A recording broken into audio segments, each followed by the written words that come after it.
بات کرتے ہیں راولپنڈی کی، جہاں عالمی شہرت یافتہ قوال اور شہنشاہ قوالی جناب عزیز میاں قوال رحمۃ اللہ علیہ کے گھرانے کو ایک اور اعزاز سے نوازا گیا۔ لیجنڈ عزیز میاں قوال رحمۃ اللہ علیہ کے صاحبزادے عالمی شہرت یافتہ جناب عمران عزیز میاں قوال کے فن کا اعتراف کرتے ہوئے انہیں صدر مملکت نے تمغہ امتیاز سے نوازا۔ یاد رہے کہ عزیز میاں قوال رحمۃ اللہ علیہ کو بھی پرائڈ آف پرفارمنس سے نوازا گیا تھا۔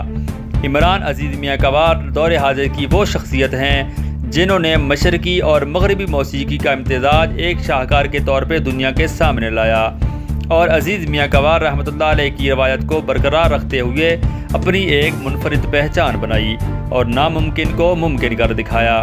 بالخصوص نوجوان نسل میں ان کی بڑھتی ہوئی پذیرائی اس بات کا ثبوت ہے کہ وہ دور حاضر کے لیجنڈری قوال ہیں۔